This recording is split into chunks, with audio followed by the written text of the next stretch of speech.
பவச ரிரி ரிரி ரிரி ரிரி பிணபவ சரவண வீரா நமோ நம நிபவ சரவண நிர நிர நிரன வசர ஹனப வருக முருகா முருகா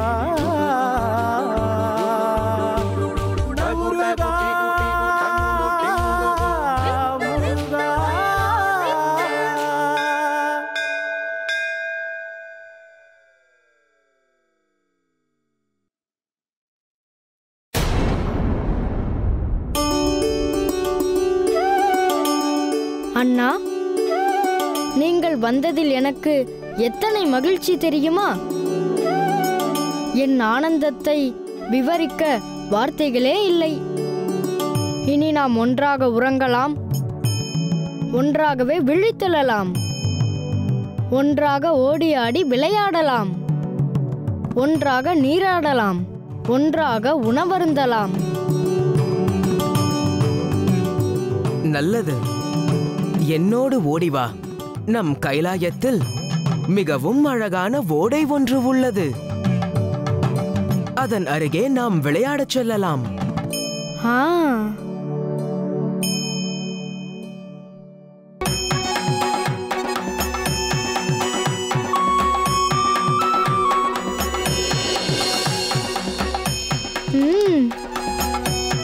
நல்லது, இப்போதே செல்லலாம் அண்ணா.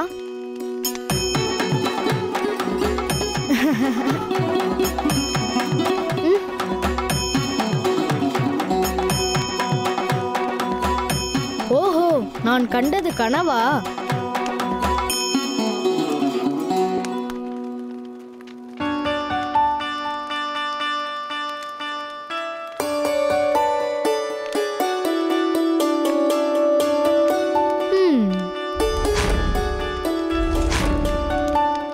அண்ணனை காணவில்லையே.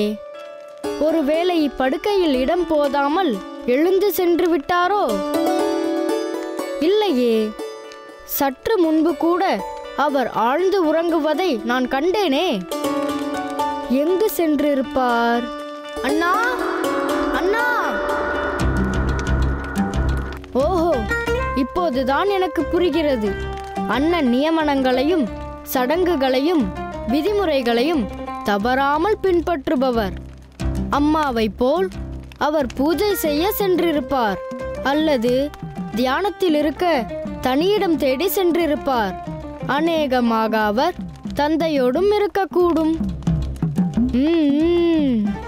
நான் உடனே ஆயத்தமாகிறேன்.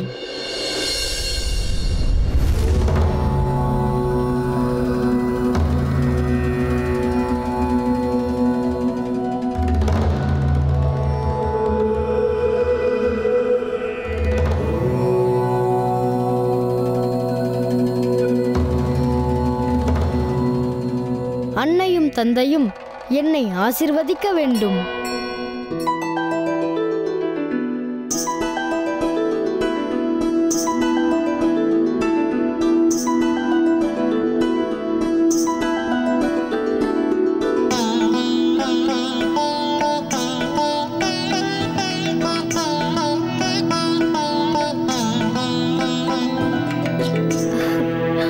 குமரா, நான் காண்பது கனவா? ஏனம்மா அப்படி கேட்கின்றீர்கள்? இத்தனை அதிகாலையில் எழுந்து விட்டாயே. பறவைகள் ஒலிக்கும், ஆதவன் உதிக்கும் வைகரை நேரமன்றோ? ஏன், நீ நேற்றிரவு சரியாக உறங்கவில்லையா? அதுதான் இல்லை, என்றுமே இல்லாத ஆழ்ந்த உறக்கம். ஆகையால் அதிகாலையிலேயே எழுந்து விட்டேன். வழக்கத்தை விட உன் முகத்தில் உற்சாகம் துள்ளி குதிக்கின்றதே. ஏன் இத்தனை மகிழ்ச்சி? ஏன் இத்தனை குதூகலம்? எதற்கு இந்த உற்சாகம்? நீங்கள் நினைப்பது சரிதானம்மா. என் மனம் ஆனந்தத்தினால் நிரம்பி வழிகிறது. அதன் காரணத்தை உன் அம்மாவிடம் கூற மாட்டாயா? கூறுவதற்காகவே ஓடி வந்தேன். நான் நேற்று ஒரு அற்புதமான கனவு கண்டேன். என்ன கனவு முருகா? நானும் என் அண்ணன் கணேசனும் இந்த பகுதி முழுக்க ஓடி ஆடி விளையாடுகின்றோம். அண்ணன் என்னை ஓடைக்கு நீராட அழைத்துச் சென்றார். அண்ணன் என் மீது அன்பை பொழிகின்றார். அண்ணன் நான் கேட்டதையெல்லாம் எனக்கு தருகின்றார். அற்புதம்! கேட்கவே எவ்வளவு மகிழ்ச்சியாக இருக்கிறதே. அந்த கனவை கண்ட உனக்கு எவ்வளவு மகிழ்ச்சியாக இருக்கும். அந்த கனவு கனவாகவே இருந்துவிடக் கூடாதல்லவா? ஆமம்மா. நீ உடனே உன் அண்ணனை தேடி கண்டுபிடி. நான் என் அண்ணனைத்தான் இப்போது தேடிக்கொண்டிருக்கிறேன்.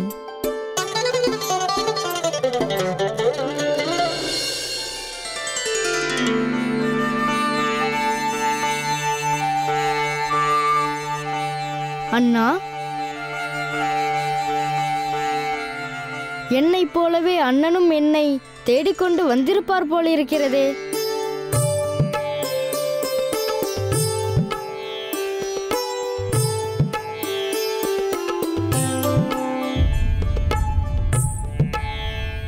அம்மா, என்னை ஆசீர்வதியுங்கள். சிவசக்தியின் அருள் உன்னோடு என்றும் இருக்கட்டும். இப்போது அண்ணன் என்னிடம் வருவார். நான் கனவில் கண்டது போலவே என்னை அன்போடு கட்டி தழுவுவார். அதற்கு முன் நான் அவரிடம் ஆசி பெற வேண்டும்.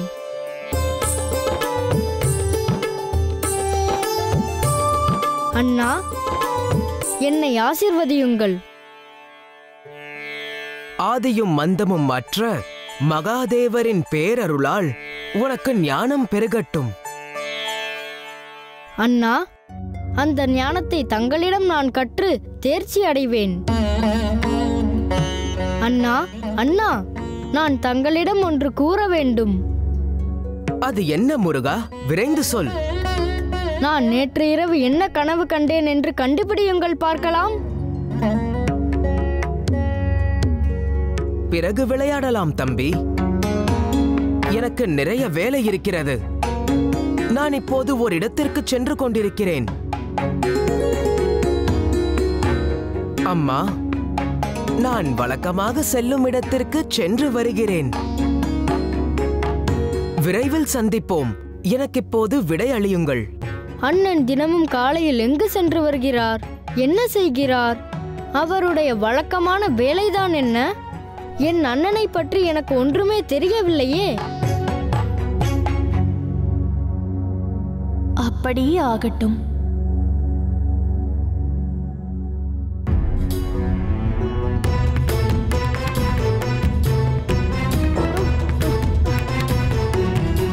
அண்ணா, நில்லுங்கள்.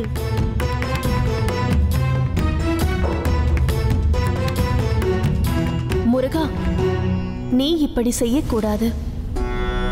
வெளியில் புறப்படுவோரை பின்னால் இருந்து அழைப்பது கெட்ட சகுனமாகும். இனி ஒரு முறை இந்த தவறை செய்யக்கூடாது.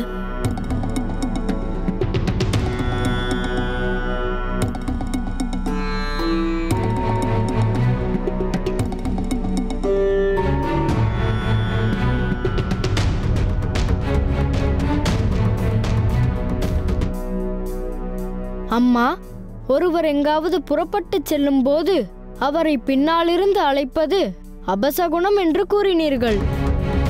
ஆனால் முன்னே செல்பவரை பின்தொடர்ந்து செல்வது தவறா அம்மா?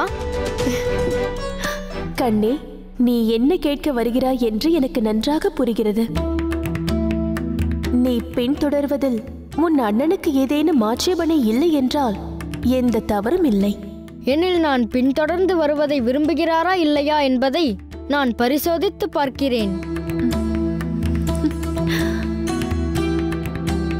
முருகா, நில். நீ எப்போதும் விளையாட்டு பிள்ளையாகவே இருக்கிறாய். நேரத்திற்கு உணவு உண்பது கிடையாது. இப்போது நீ எதையாவது உண்ண வேண்டும்.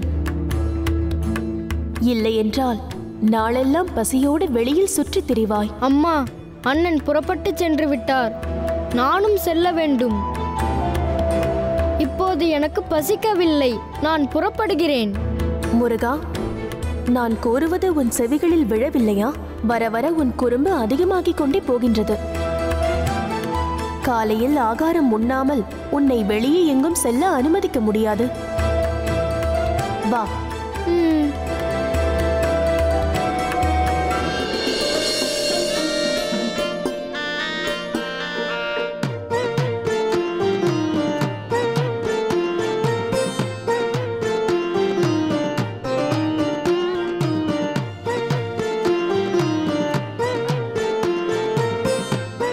தேவர்களுக்கெல்லாம் அரசரே, அரசியே, உங்களை பணிகின்றேன்.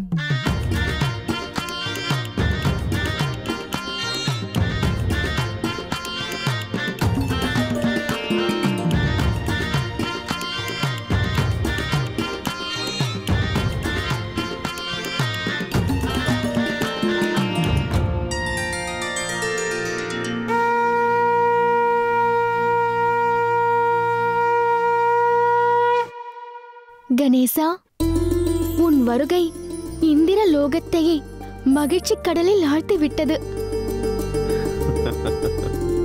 உன்னை கண்டுதான் எத்தனை தினங்கள் ஆகிவிட்டது. கணபதி, நீ ஒவ்வொரு முறையும் தவத்திலிருந்து திரும்பும் போதும் உன் முகத்தில் ஞானம் சுடர்விட்டு ஒளிர்கிறது. இத்தனை சிறிய வயதில் கணேசா, நீ பெற்றிருக்கும் ஞானமும் தவ பலனும் நிகரற்றது, எவரும் அடைய முடியாதது. சரியாகச் சொன்னாய் இந்திராணி. கணேசனிடம் சிவாம்சம் நிறைந்துள்ளது. அனைத்து அம்சங்களிலும் ஈசனையே பிரதிபலிக்கின்றான் நமது கணேசன்.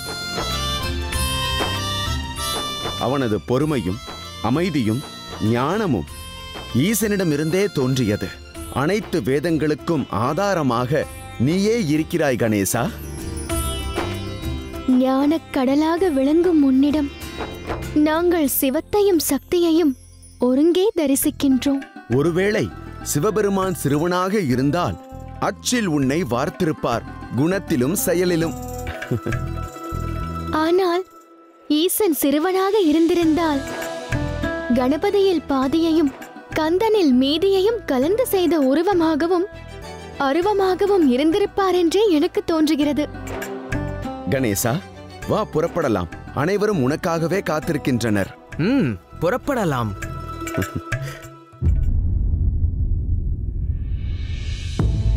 அம்மா எனக்கு சுவை மிகுந்த உணவை செய்து கொடுத்து விட்டார்கள். வயிறு புடைக்க உண்டாயிற்று. எங்கும் செல்லக்கூடாது என்று இனி அம்மா தடை போட மாட்டார்கள். ஆனால் அண்ணன் எங்கே சென்றார் என்று தெரியவில்லையே.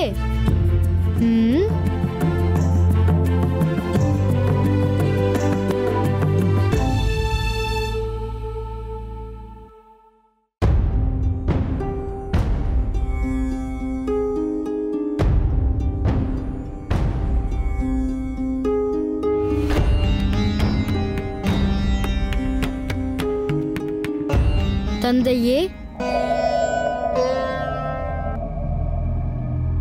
பணிகின்றேன். தங்களின் இந்த இளைய புத்திரனுக்கு மூத்த புத்திரனை பற்றி தெரிய வேண்டுமே. நீ உன் அண்ணனை பற்றி என்ன தெரிந்து கொள்ள வேண்டும்? தந்தையே, நான் இப்போது என் அண்ணனை காண வேண்டும். நான் கண்ட கனவை குறித்து அவரோடு பகிர வேண்டும், அவரோடு விளையாட வேண்டும். ஆனால் அவர் என்னை தனியே விட்டுவிட்டு சென்று விட்டார். எங்கே சென்றார் என்றுதான் தெரியவில்லை. ஷண்முகா, உன் துடிப்பு எனக்கு புரிகிறது.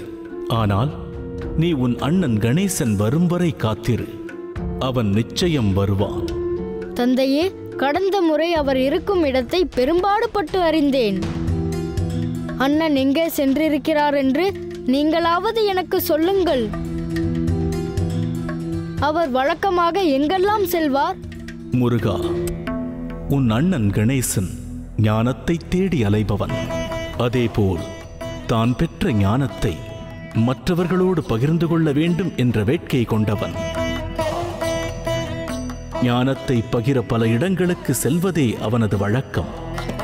குறிப்பாக தேவகணங்களுக்கும் சித்தி கணங்களுக்கும் தன் ஞானத்தை பகிர்வது அவனுடைய வழக்கம்.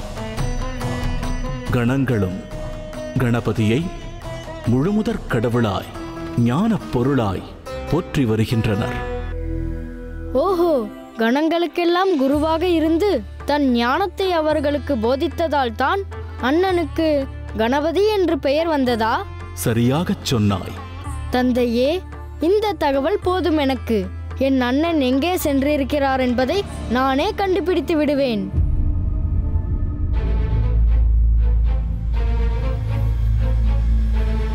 சுவாமி, நாம் எவ்விடம் செல்லப் போகிறோம்?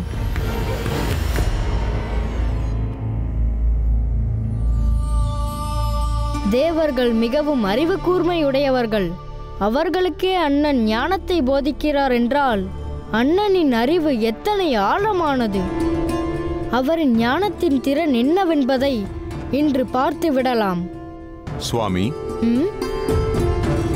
கூறுங்கள், நாம் இப்போது எங்கு செல்லப் போகிறோம்? நாம் தேவலோகம் செல்லவிருக்கிறோம். புரிந்ததா? நன்றாக புரிந்தது சுவாமி.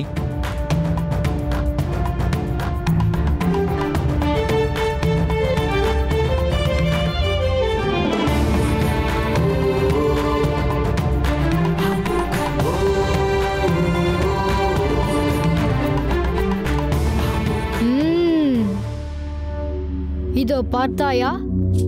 வரவேற்பின் அறிகுறியாக இன்று பூத்த புதிய மலர்கள் தூவப்பட்டிருக்கின்றன. அண்ணன் கணேசனை வரவேற்க தேவர்கள் செய்த ஏற்பாடுதான் இது. ஆமாம், எனக்கும் அப்படித்தான் தோன்றுகிறது. அண்ணா, நீங்கள் இருக்கும் இடத்தை நான் கண்டுபிடித்து விட்டேன். நீங்கள் என்னை தனியே விட்டுவிட்டு எங்கேனும் சென்றிருக்கலாம். ஆனால் உங்களை தேடி நான் வந்துவிட்டேன், பார்த்தீர்களா?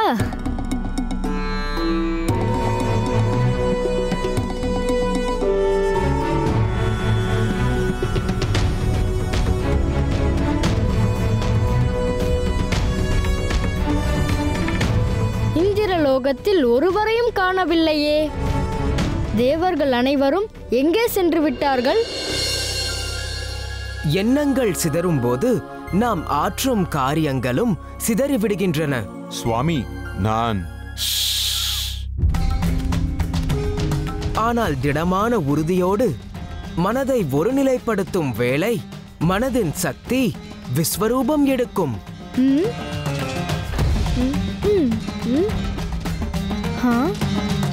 இந்த நிலையை பெற்ற மனிதனின் சக்திக்கு ஈடு இணை ஏதும் இல்லை. நான் இந்த ஒளியை பின்தொடர வேண்டும். மனமானது ஒருநிலைப்பட்ட நிலையில் ஒரே நோக்கு, ஒரே சிந்தை, ஒரே செயல் என்ற 3 புள்ளிகளும் ஒன்றாக இணையும் வேளை நாம் ஆற்றும் காரியமானது சந்தேகத்திற்கு இடமில்லாமல் வெற்றியை பெறுகிறது. மனதை ஒருநிலைப்படுத்துவதற்கு பக்திக்கும் நேரடியாக தொடர்பு உள்ளது. நம் உணர்வுகளையும் ஒருநிலைப்படுத்தும் போது அது பக்தியாக மாறுகிறது. பக்தியின் சாரத்தை உங்களில் யாரேனும் விளக்க முடியுமா? நம்முள் எழும் அனைத்து நல்ல உணர்வுகளும் சிந்தனைகளும் ஒன்றிணையும் போது அது பக்தியாக உருப்பெறுகிறது. நீ எதற்காக இங்கே வந்தாய்?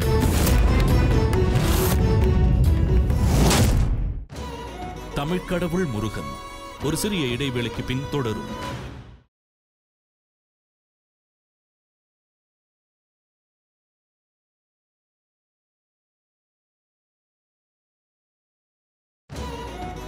தமிழ்க்கடவுள் முருகன் தொடர்கிறது.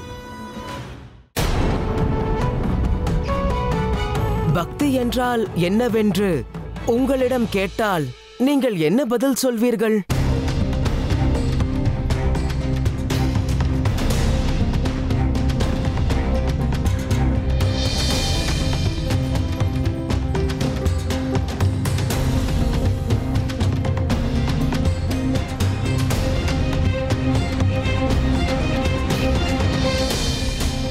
அண்ணனின் இந்த கேள்விக்கு என்னால் பதில் சொல்ல முடியும். நான் அப்படி கூறினால் அது போதனைக்கு இடையூறாக அமைந்துவிடும். ஒருவனுக்கு ஏன் பக்தி தேவை என்பதற்கு பதில் கூற முடியுமா?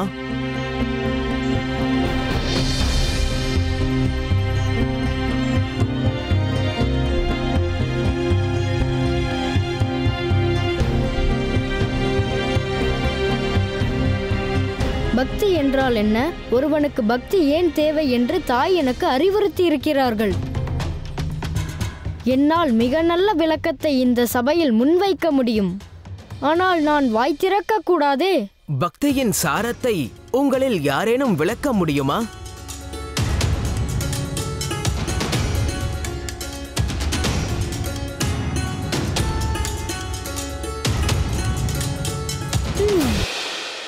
நம்முள் எழும் அனைத்து நல்ல உணர்வுகளும் சிந்தனைகளும் ஒன்றிணையும் போது அது பக்தியாக உருப்பெறுகிறது. நம்மில் பிறக்கும் நம்பிக்கையும் விசுவாசமும் நீடித்து நிலைத்து நிற்பதே பக்தியின் சாரம்.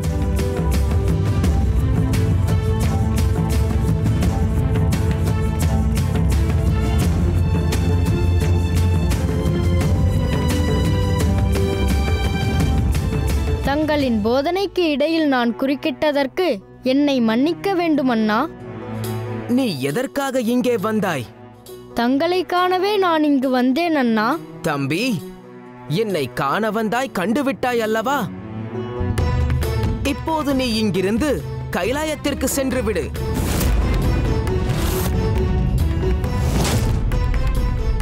ஏன் அண்ணா? தேவர்கள் அனைவரும் உங்களிடம் ஞானத்தை கற்றுக்கொண்டிருக்கிறார்கள். உங்கள் தம்பி நான் கற்றுக்கொள்ளக்கூடாதா? நான் தங்களின் போதனையை கேட்கக்கூடாதா அண்ணா? இல்லை, நீ இங்கே இருக்க முடியாது, புறப்படு. அதுதான் ஏன்? நான் தங்களின் பிரியத்திற்குரிய சகோதரன் அல்லவா? தம்பி, ஞான உபதேசத்தின் போது உறவுகளுக்கு இடமில்லை. அதனால்தான் சொல்கிறேன், நீ புறப்படு. உறவினன் என்ற முறையில் நான் இப்போது கேட்கவில்லை.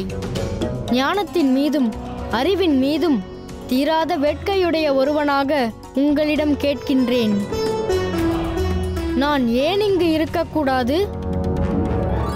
நான் ஏன் தங்களிடம் ஞானத்தை கற்கக்கூடாது?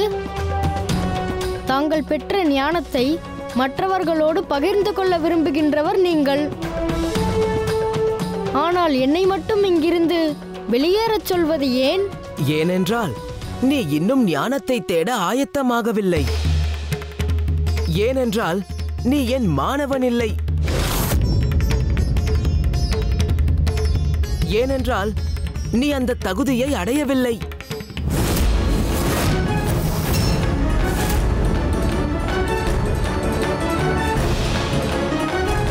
நீ இன்னும் ஞானத்தை தேட ஆயத்தமாகவில்லை. நீ என் மாணவன் இல்லை.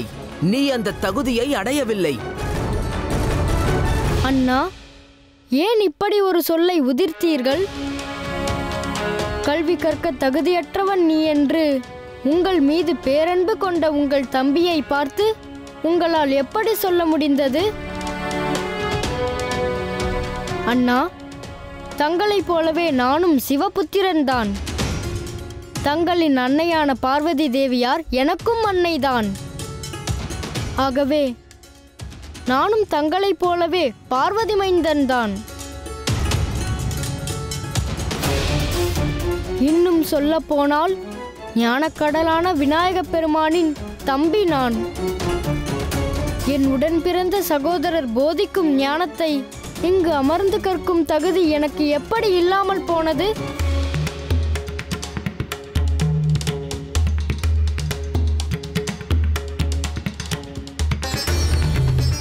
ஷண்முகா, ஞானம் என்பது நாம் பிறந்த குடும்பத்தோடு தொடர்புடையதல்ல.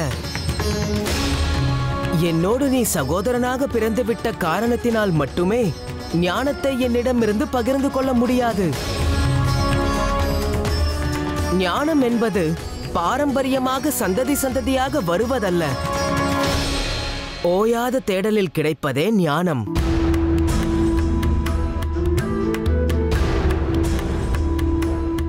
அண்ணா, தாங்கள் ஞான சாகரம்.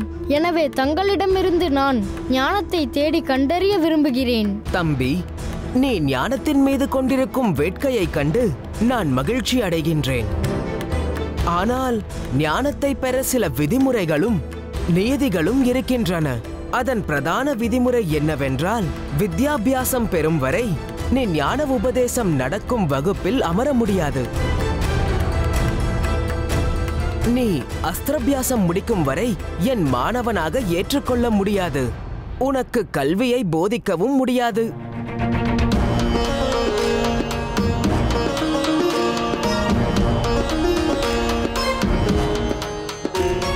அண்ணா, நான் கேட்ட கேள்விகளுக்கும் என் சந்தேகங்களுக்கும் பொறுமையாக விளக்கமளித்தீர்கள்.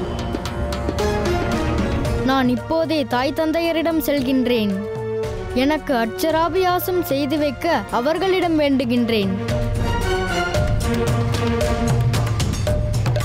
நான் விரைவில் தங்களிடம் ஞானம் பெறுவதற்கு இங்கு வருவேன். தற்பொழுது எனக்கு விடை கொடுங்கள்.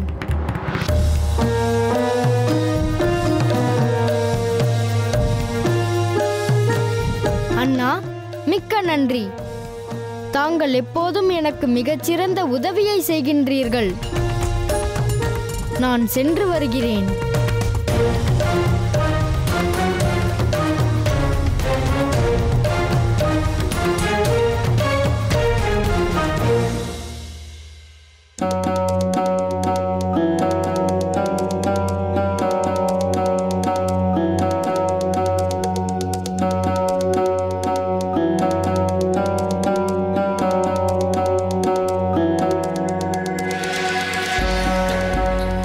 முருகா, எங்கிருந்து வருகிறாய்? ஏன் இந்த வேகம்? அம்மா, நான் அண்ணனை தேடிச் சென்றேன். அண்ணனோ தேவர்களுக்கு ஞானத்தை போதித்துக் கொண்டிருந்தார். நானும் அவருடைய போதனையை கேட்க முற்பட்டேன். ஆனால் அவர் முதலில் நீ வித்யாபியாசத்தை முடிக்க வேண்டும் என்று கூறிவிட்டார். அன்னையே, தந்தையே, எனக்கு எப்போது அட்சராபியாசம் நடக்கும்? அது ஏன் இதுவரை நடக்கவில்லை? முருகா, நீ குழந்தையாக இருக்கும் பொழுது எப்போதும் அஸ்திர வித்தையிலேயே உன் காலம் கழிந்தது. அப்போது உனக்கு சஸ்திராபியாசம் தான் நடந்தது. அட்சராபியாசம் நடக்க நேரமில்லாமல் போனது. இப்போதாவது எனக்கு அட்சராபியாசம் செய்ய ஏற்பாடு செய்யுங்கள். அப்போதுதான் என்னால் அண்ணனிடமிருந்து ஞானத்தை கற்றுக்கொள்ள இயலும். அண்ணன் தேவர்களுக்கு ஞானத்தை போதித்தார்.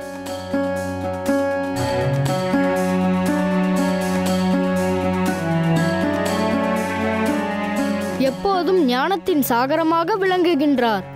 அவரிடம் நானும் ஞானத்தை பெற விரும்புகின்றேன். தம்பி, அதற்கு முதலில் நீ ஒரு குருவை தேடி கண்டடைய வேண்டும். ஏனென்றால் ஒரு குருவால் மட்டுமே உனக்கு அஸ்திரபியாசத்தை கற்பிக்க முடியும். அண்ணா, அது மிக மிக எளிமையான விஷயமாயிற்றே. இங்கு தந்தையும் தாயும் தாங்களும் இருக்கின்றீர்கள். உங்கள் மூவரில் ஒருவர் எனக்கு குருவாக இருந்து என்னுடைய அட்சராபியாசத்தை தொடங்கி வையுங்கள். அண்ணா, நீங்கள் அறிவின் சிகரம், ஞானத்தின் ஊற்று. நான் விதையாக இருக்கின்றேன். என்னை தங்கள் நிலத்திலே இட்டு தங்கள் அறிவெனும் நீரால் என்னை வளர்த்து விருட்சமாக்குங்கள். அண்ணா, நீங்களே என்னுடைய குருவாக இருங்கள். உங்களை விட சிறந்த குரு ஒருவர் இந்த மூவுலகிலும் இருக்க முடியுமா? தம்பி, குடும்ப உறுப்பினர்கள் உன்னுடைய குருவாக இருக்க முடியாது. தாங்கள் என்ன சொல்கிறீர்கள் அண்ணா? நீயேதான் உன் குருவை தேட வேண்டும். யார் அந்த குரு? எனக்கு யார்தான் குருவாக இருக்க போகிறார்கள்? கவலை வேண்டாம் முருகா. கணேசா, நீ உன் தம்பிக்கு அற்புதமான ஒரு குருவை தேடி கண்டுபிடிக்க உதவி செய்வாய். புரிந்ததா? நான் கூறியது புரிந்ததா கணேசா? ஆம், புரிந்ததம்மா. அண்ணன் என்னோடு இருந்தால் போதும். எனக்கு சிறந்த குரு உடனே கிடைத்து விடுவார். அண்ணா, என் குருவை தேடும் பயணத்தை இக்கணமே தொடங்குவோமா? அண்ணா, வாருங்கள், நமக்கு நேரமில்லை, இப்பொழுதே புறப்படலாம்.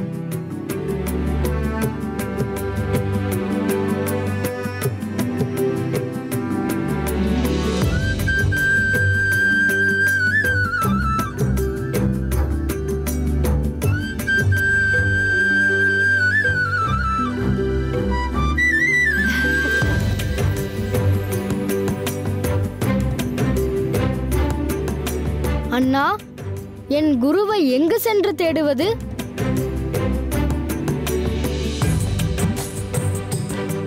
முருகன் அதீத உற்சாகத்தில் இருக்கிறான். தன் குருவை தேடுவதில் மிகவும் பரபரப்பாக இருக்கிறான். இப்போது அவனை குழப்பிவிட்டு சற்று நேரம் அவனோடு நாம் விளையாடலாம். அண்ணா, சொல்லுங்கள், என் குருவை எங்கு சென்று தேடுவது? நிச்சயம் நீங்கள் ஞானத்திலும் அறிவிலும் சிறந்தவராக இருப்பீர்கள். ஆகவே நீங்கள் என்னை மாணவனாக ஏற்றுக்கொள்ளுங்கள். என் குருவாக இருந்து என் கல்வி கண்ணை திறந்து விடுங்கள். முருகா, உனக்கு குருவாக இருக்க எனக்கு விருப்பமே. ஆனால் உன் குடும்பத்தில் இருக்கும் ஒருவர் குருவாக இருக்க முடியாது முருகா.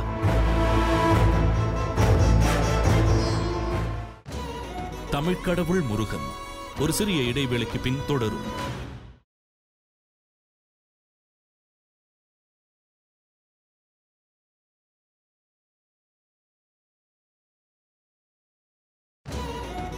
தமிழ்க்கடவுள் முருகன் தொடர்கிறது. அண்ணா, சொல்லுங்கள், என் குருவை எங்கு சென்று தேடுவது? முருகா, குருவை தேடுவதென்பது குழந்தைகள் விளையாட்டல்ல. அதற்கு பல வழிமுறைகள் இருக்கின்றன. கூறுங்கள் அண்ணா, அது எத்தகைய வழியானாலும் அதை நான் செய்கிறேன். மனமே நம் பிரச்சனைகளுக்கு தீர்வு. அதை உற்று கவனிக்க வேண்டும். ஓ, ஏனென்றால் உன் மனம்தான் உன்னை சரியான முடிவெடுக்க உன்னை வழிநடத்தும்.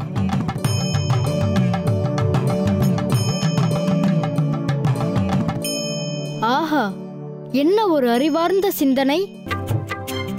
நான் இந்த வகையில் ஒருபோதும் சிந்தித்ததில்லையே. மனமே நம் பிரச்சனைகளுக்கு தீர்வு. ஆகவே நீ கண்களை மூடிக்கொள். உன் மனதின் குரலை கவனி. அது உனக்கு என்ன கட்டளை இடுகிறதோ அதன்படி செய்.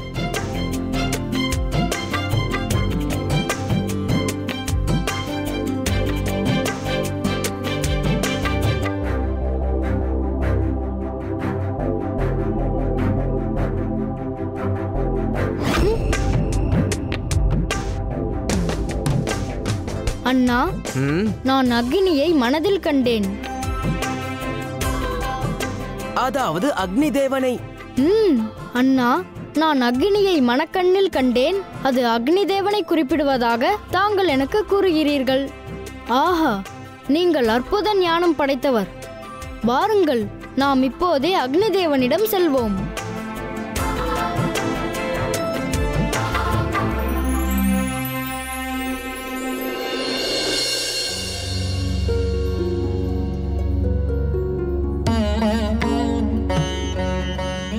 அக்னி தேவரே, வணங்குகிறேன். சிவபுத்திரர்களுக்கு வணக்கம். தங்கள் இருவரையும் இந்த நேரத்தில் நான் எதிர்பார்க்கவில்லையே. அக்னி தேவரே, நான் என் குருவை தேடிக் கொண்டிருக்கிறேன். நீங்கள் என் குருவாக இருக்க சம்மதமா? என்னை தங்களின் சீடனாக ஏற்றுக்கொண்டு எனக்கு வித்யாபியாசம் செய்து வைக்க முடியுமா? என்ன? நான் தங்களின் குருவா? ஆம், நீங்களேதான். நீங்களே என் குருவாக இருக்க தகுதி படைத்தவர் என்று என் அண்ணன் கணேசன் தான் பரிந்துரைத்தார். நான் எப்போது பரிந்துரைத்தேன்? முருகன் அவன் மனதில் கண்ட காட்சியை சொன்னான். அதற்கு நான் விளக்கம் கொடுத்தேன். அக்னி தேவரே, இந்த பிரபஞ்சத்தில் தாங்கள் ஒருவரே பரிசுத்தமானவர். பாவங்களையும் அஞ்ஞானம் என்னும் அசுத்தங்களையும் அறிவெனும் அக்னியால் நிர்மூலம் செய்தவர். அத்தனை வேள்விகளிலும் அனைத்து யாகங்களிலும் தாங்களே முதன்மையானவராக திகழ்கிறீர்கள். நிச்சயம் நீங்கள் ஞானத்திலும் அறிவிலும் சிறந்தவராக இருப்பீர்கள். ஆகவே நீங்கள் என்னை மாணவனாக ஏற்றுக்கொள்ளுங்கள். என் குருவாக இருந்து என் கல்வி கண்ணை திறந்து விடுங்கள். முருகா, உனக்கு குருவாக இருக்க எனக்கு விருப்பமே. ஆனால் உன் குடும்பத்தில் இருக்கும் ஒருவர் குருவாக இருக்க முடியாது முருகா.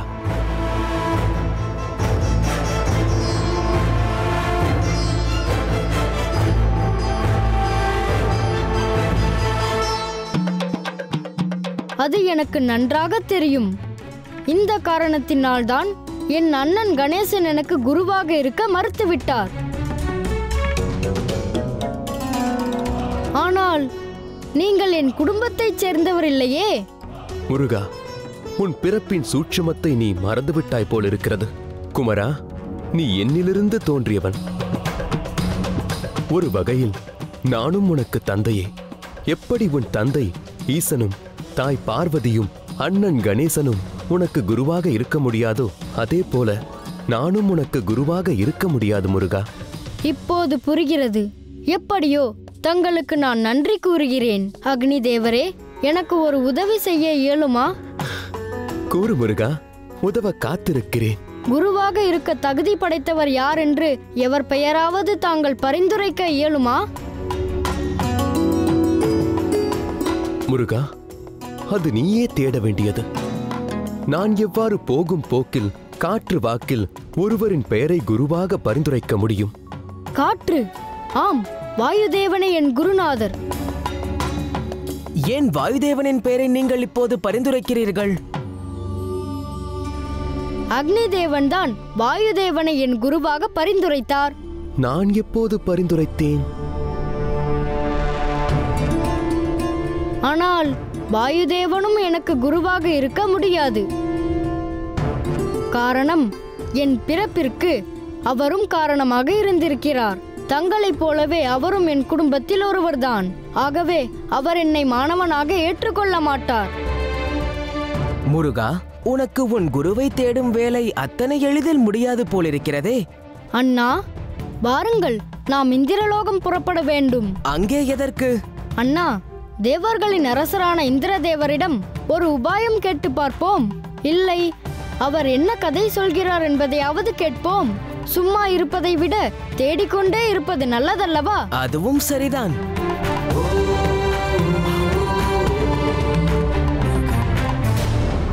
கவலைப்பட வேண்டாம் முருகா. உனக்கு குருவாக இருக்கும் தகுதியில் ஒருவர் இருக்கிறார். யார் அவர்? திரிலோக சஞ்சாரியும் முக்காலத்தையும் உணர்ந்தவரான தேவரிஷி நாரதர். தேவரிஷி நாரதரா? என்னை பற்றிய விவாதம்தான் நடந்து கொண்டிருக்கிறதோ? தமிழ் கடவுள் முருகன் ஒரு சிறிய இடைவேளைக்கு பின் தொடரும்.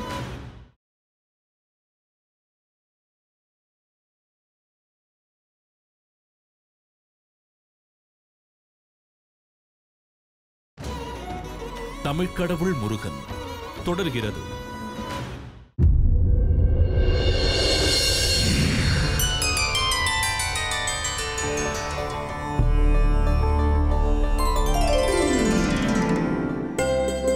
விநாயகா, முருகா, தங்கள் இருவரையும் இந்திரலோகம் அகமகிழ்வோடு வரவேற்கிறது. சிவபுத்திரர்களின் ஒருமித்த வருகையால் தேவலோகம் பிரமிப்பிற்குள்ளானது.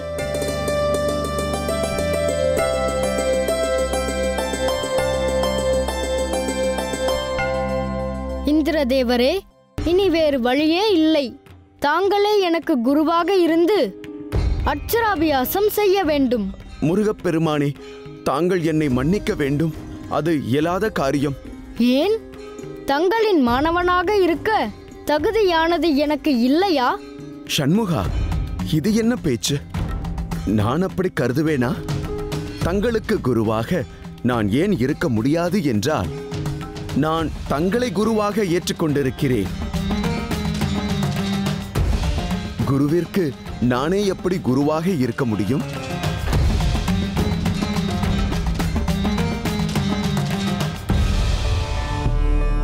வணங்குகின்றேன் தேவகுருவே. தாங்கள் என்னை தங்களின் சிஷ்யனாக ஏற்றுக்கொண்டு எனக்கு அட்சராபியாசம் செய்து வைப்பீர்களா?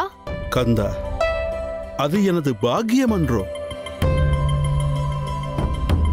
ஆனால் தேவ குருவான எனக்கு கடும் பணிகள் உள்ளன. தேவர்களின் குருவாக இருந்து நான் ஆற்ற வேண்டிய கடமைகள் அநேகம் உள்ளன. அப்படி இருக்கும் பொழுது உனக்கு தனியாக நேரத்தை ஒதுக்கி கல்வியை போதிக்க முடியாத நிலையில் நான் இருக்கிறேன். ஆகவே நான் உனக்கு குருவாக இருக்க முடியாது முருகா. ஆனால் நீ கவலைப்பட வேண்டாம் முருகா. உனக்கு குருவாக இருக்கும் தகுதியில் ஒருவர் இருக்கிறார். யார் அவர்? திரிலோக சஞ்சாரியும் முக்காலத்தையும் உணர்ந்தவரான தேவரிஷி நாரதர். தேவரிஷி நாரதரா? என்னை பற்றிய விவாதம்தான் நடந்து கொண்டிருக்கிறதோ? நாரத முனி உனக்கு சிறந்த குருவாக இருப்பார். தேவரிஷி நாரதர் அவர்தான் எனக்கு குருவாக இருந்து கல்வியை போதிக்க சரியானவர். அவர் ஞானத்தில் கரை கண்டவர், கல்வியில் கடலை போன்றவர், இனிமையாகவும் பொறுமையாகவும் போதிக்க வல்லவர். என் அண்ணன் கணேசனை அழைத்து வர எனக்கு உதவியவர். அவரே என் குரு. தேவரிஷி நாரதரே என் தம்பி முருகனுக்கு குருவாக இருக்க தகுதி உடையவர். ஆஹா, என்ன ஒரு பாக்கியம்! முருகப்பெருமானுக்கு நான் குரு. நாராயண நாராயண, அனைத்தும் அந்த பரந்தாமன் இச்சகே. முருகப்பெருமானுக்கு கல்வியையும் ஞானத்தையும் இந்த நாரதன் இனி போதிக்க துவங்குவான். ஆனால் இதில் சிக்கலும் உள்ளதே. சிறு பிள்ளையான முருகன் என்னை படுத்தியவர் ஆயிற்றே. என் வீணையை வாங்கி சங்கடப்படுத்தியவன் ஆயிற்றே. என்ன நேரப் போகிறதோ? அண்ணா, இப்போதே தேவரிஷியை நாடிச் செல்வோம். அவரை எனக்கு குருவாக இருக்கச் சொல்லி வேண்டுவோம். ஓ, இப்போது நான் என்ன செய்வேன்? என்ன காரணம் சொல்லி முருகனிடம் இருந்து தப்பிப்பது? நாரதா, யோசி, வேகமாக யோசி. இல்லையென்றால் வசமாக சிக்கிக் கொள்வாய். நாராயண நாராயண.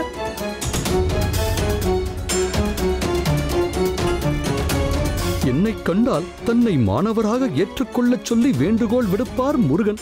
அவர் கண்ணில் சிக்கினால் தானே? சிக்கிவிடக் கூடாது. நாராயண நாராயண. அண்ணா, உங்களை கண்டுபிடிக்க நாரத முனி எனக்கு உதவினார். இப்போது நாரதரை கண்டுபிடிக்க நீங்கள் எனக்கு உதவி செய்ய வேண்டும். முருகனுக்கு குருவை கண்டுபிடிக்க உதவி செய்ய வேண்டும் என்று அம்மா சொல்லி இருக்கிறார். அவரது பேச்சை என்னால் தட்ட முடியாது. நாம் முருகனுக்கு உதவி செய்யத்தான் வேண்டும். அண்ணா, சரி தம்பி, தேவரிஷி நாரத முனியை கண்டுபிடிக்க நானே உனக்கு உதவி செய்கிறேன். முருகா, நாரத முனி இப்போது எங்கிருப்பார் என்று நீ நினைக்கின்றாய்? நாராயணர் எங்கு இருக்கின்றாரோ அங்குதான் நாரதரும் இருப்பார். எப்போதும் நாராயணா நாராயணா என்று நாராயண மந்திரத்தை உச்சரிக்கும் நாரதர் நிச்சயம் அந்த நாராயணர் இருக்கும் இடத்தில்தான் இருப்பார். ஆகவே நாம் இப்போதே வைகுண்டத்திற்கு புறப்படுவோம்.